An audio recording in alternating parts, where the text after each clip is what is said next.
ماں اور باپ کو پالنا، آج کل ہماری ینگسٹر میں ماں باپ سے رشتہ ختم ہوتا جا رہا ہے. آپ کو میں عجیب بات بتاؤں، دیکھو میری دنیا میں بڑی ٹریولنگ ہوتی ہے، اتنا بے وقوف میں ہوں نہیں جتنا نظر آتا ہوں. لوگ سمجھتے ہیں 4 شادیاں کی ہیں تو دنیا کا سب سے بے وقوف انسان یہی ہے، اور 19 بچے ہیں تو سب سے بے وقوف آدمی یہی ہے. اتنا نہیں ہوں جتنا آپ سمجھتے ہو. دنیا میں پتہ ہے کیا ہو رہا ہے؟ حقوق کی باتیں، حقوق، رائٹس. آج کل بہت سارے رائٹس کی باتیں ہو رہی ہیں نا، جانوروں تک کے حقوق. سائنسدان نا جب خلا میں کسی کو بھیجنا ہوتا ہے نا چاند وان پہ، تو پہلے بندروں پہ اور چوہوں پہ تجربہ کر رہے ہوتے ہیں. پہلے اس کو بندر کو بھیج کے دیکھو بچ کے آ گیا، پھر ہم بھی ٹرائی ماریں گے. سارے تجربے انسانوں سے پہلے کس پہ ہوتے ہیں؟ جانوروں پہ، چوہوں پہ، بندروں پہ. تو جانوروں کے حقوق کی ایک تنظیم نے نا رشیا میں، جب یہ ناسا والوں نے جو رشیا کے جو خلا میں بھیجنے والے سائنسدان ہیں، انہوں نے بن مانس وغیرہ پہ تجربے کیے، تو جانوروں کے حقوق کی تنظیمیں کھڑی ہو گئی کہ اسٹاپ کلنگ اینیملز، جانوروں کو مارنا. کیونکہ بہت سے گئے اوپر، ان کا انا للہ ہو گیا. بندر کو بھیجا، وہ شارٹی ہو گیا مارکیٹ سے نا، وہاں اس کا دم اڑ گیا، کیا ہو گیا. ایک بن مانس بچ کے آیا تھا تو اس کو پھر انہوں نے 10 سال تک رکھا، اس کی بڑی سیوا کی گئی، یہ زندہ بچ کے آ گیا. تو اس پہ لوگوں کی تنظیمیں نکل آئی تھی کہ جانوروں کو قتل کرنا چھوڑ دو. تو جانوروں کے حقوق کے لیے تنظیمیں بنی ہوئی ہیں، ہے یا نہیں ہے؟ کراچی میں اتنے کتے، کتوں کے 12 بچے پیدا ہوتے ہیں، اور دنادن، اور سب کتے ہی ہوتے ہیں. یا تو کوئی اور مخلوق ہو رہی ہوتی تو چلو ٹھیک ہے. جتنے بچے ہوں گے بھی سارے کیا؟ کتے. میں بہت اس پہ میں نے آواز اٹھائی تھی، بھائی اتنے پیدا ہو رہے ہیں. تو کسی نے مجھے بولا جانور ہے، اس کی نسل پیدا ہو رہی ہے تو آپ کو کیا تکلیف ہے؟ میں نے کہا پیدا کتے ہو رہے ہیں نا، یعنی اگر کتے سے کچھ اور مخلوق پیدا ہو رہی ہوتی تو ہم اس پہ مشورہ کر لیتے. 2-4 کتے بھی کافی ہوتے ہیں ٹینشن دینے کے لیے. یہاں کتوں کی ایک پوری نسل پیدا ہو رہی ہے، اور انسانوں کی نسل روکنے کے لیے فیملی پلاننگ والوں کی پوری تنظیمیں اربوں کھربوں روپے خرچ ہو رہے ہیں اس پہ. کتوں کو فری ہینڈ دیا ہوا ہے. کتوں کی وجہ سے لوگوں کی ٹانگیں ٹوٹ رہی ہیں. اب تو کچھ کم ہو گئے، بہت زیادہ تھے، اب بھی بہت ہے. آبادی کے لحاظ سے بہت زیادہ ہے کتے ہمارے شہر میں، کراچی میں. حال خراب ہوا ہے. تو اس وقت تو بہت واقعات ہونے لگے تھے، بائک جا کے ٹکرائی، ٹانگ ٹوٹ گئی، پاگل کتے نے کاٹ لیا، بچہ مر گیا، وغیرہ وغیرہ. تو میں نے اس پہ مہم چلانا شروع کی، بھائی ان کتوں کو مارو. تو مجھے لوگوں نے آ کے کہا کہ جو جانوروں کے حقوق کی تنظیمیں آپ کے خلاف کیس کر دیں گی. ایک کتا بھی آپ نے مار دی اور ویڈیو بن گئی نہ گئے.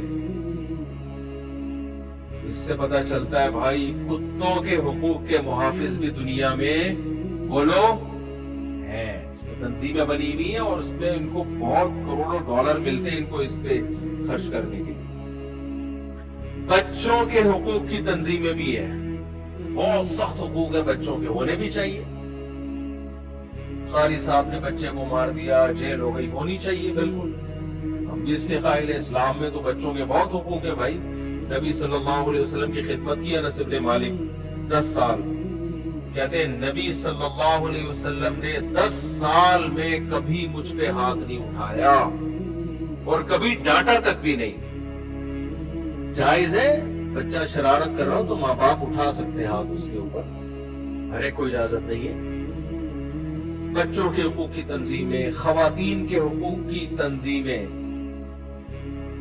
اب ہمارے یہاں ایک وہ ہے، وہ آج کل اسمبلی میں گئی ہوئی ہے، وہ خواتین کے حقوق کی علمبردار بن کے سارے سیکولر قوانین نافذ کروا رہی ہیں اسمبلی میں، کوشش کر رہی ہیں. کوئی آواز اٹھانے والا نہیں ہے اس کے خلاف.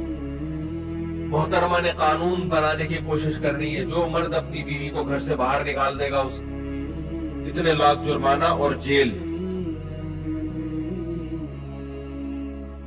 غلط ہے، بیویوں کو گھروں سے باہر نکالنا اچھا کام نہیں ہے. لیکن تحقیق تو کی جائے نا پہلے.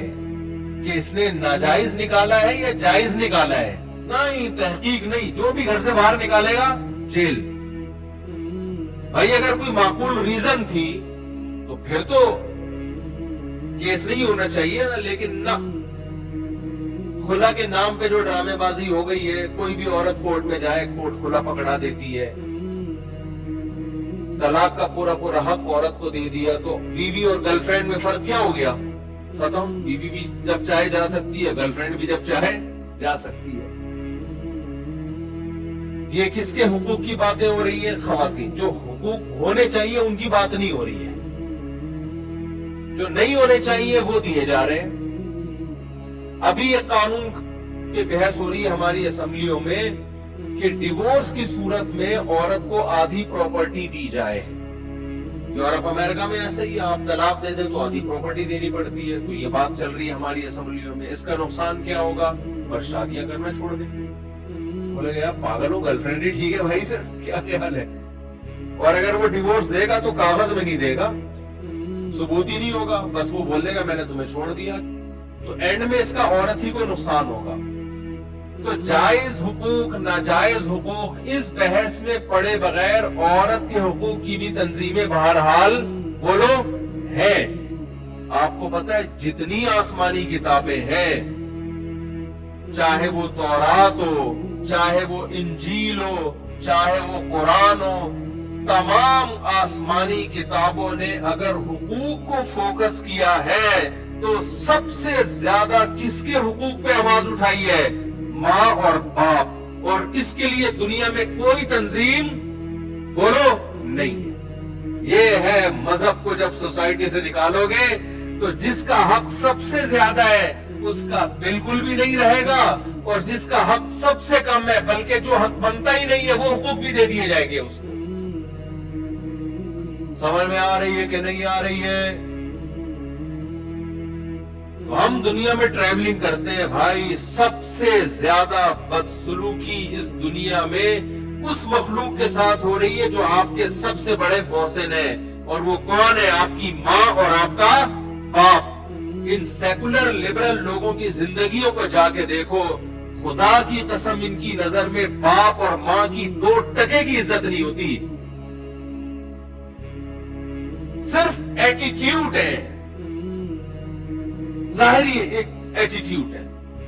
اور جس گھر میں باپ کی عزت ہو رہی ہے نا, اس گھر میں باپ باپ بن کے نہیں رہتا, وہ نوکر بن کے رہتا ہے, پھر عزت ہوتی ہے. وہ کسی چیز میں ٹانگ نہیں اڑا سکتا. بعض گھروں میں آپ کو نظر آئے کہ بے دین ہے لیکن باپ کی بڑی عزت ہے, اس لیے کہ باپ نے اپنی عزت ہی کھو دی ہے, وہ ہر چیز پہ کمپرومائز کر کے بیٹھا ہوا ہے. تو پھر وہ باپ تھوڑی ہے. باپ تو ہوتا ہے جو ہمارے ابا تھے بھائی. باپ تو وہ ہوتا ہے جو جس کا آرڈر گھر میں چلتا ہو, جس کی مرضی کے بغیر گھر میں کوئی کام نہ ہوتا ہو. وہ والے باپ مارکیٹ سے short. Once upon a time اس طرح کے ابا ہوا کرتے تھے. اب نہیں ہے ابا کوئی ہے. ابا کا کام ہے کما کما کے اولاد کو کھلانا, ریٹائرمنٹ کے بعد بھکاریوں کی طرح پیسے مانگنا, بھکاریوں کی طرح پیسے مانگنا. اور ایک بات میں آپ لوگ سے اور بھی کہتا ہوں, دیکھو باپ جب ریٹائر ہو جائے نا اور آپ باہر جا کے کما کے بھیج رہے ہو, ماں کا بہت بڑا حق ہے, اس میں کوئی رائے نہیں ہے, لیکن پیسہ باپ کے ہاتھوں میں بھیجا کرو. لوگ کیا کرتے ہیں, بیٹا ماں کو بھیجنا شروع کر دیتا ہے. باپ جس نے ساری زندگی کھلایا, پھر وہ اپنی بیوی سے بھیک مانگ رہا ہوتا ہے, پان گٹکے کے پیسے بھی کس سے مانگ رہا ہوتا ہے. یہ اس کی شان کے خلاف ہے. آج تک وہ سپیریئر تھا, وہ کھلاتا رہا. تو بیٹا جب جوان ہو گیا وہ کما کے ابا کے ہاتھ میں دے پیسے, تاکہ وہ جیسے پہلے گھر چلا رہے تھے آج بھی وہی گھر چلائے. الگ سے سائیڈ میں اماں کو بھی دے وہ, تاکہ اماں بھی اپنے پان گٹکے کے پیسے نکالے, وہ اماں کو بھی دے. میں یہ نہیں کہہ رہا ان کو محروم کرے, ان کی ساری ضرورتیں پوری کرے, لیکن گھر کا جو بیسک نان نفقہ جیسے پہلے باپ نے اٹھایا ہوا تھا, اب بھی کون اٹھائے گا؟ باپ اٹھائے گا. میں نے زندگیاں دیکھی ہے, بیچارہ ریٹائرمنٹ کے سب کچھ باپ کا کمایا ہوا ہوتا ہے, وہ سڑ رہا ہوتا ہے گھر میں, چلی نہیں ہوتی اس کی. ماں کے ساتھ حسن سلوک کا حکم ہے, 3 گنا حق زیادہ ہے, میٹھے لہجے سے بات کرو. لیکن سربراہ کون ہے؟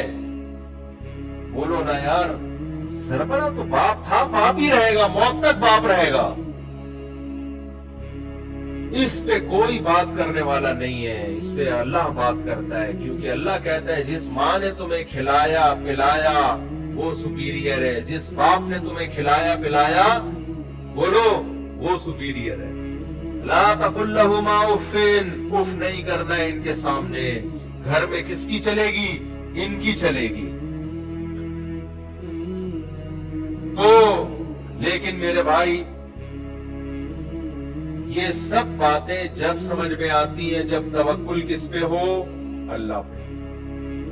اب گورا تو نہیں رکھتا، کہتے ہیں یہ پیسہ بھی کھائیں گے ہمارا اور لائف کو انجوائے بھی نہیں کرنے دیں گے، اس لیے وہ نہ بچے پیدا کرتے ہیں، نہ شادی کرتے ہیں، نہ رشتہ داری جوڑتے ہیں. ہر آدمی کی ایک لائف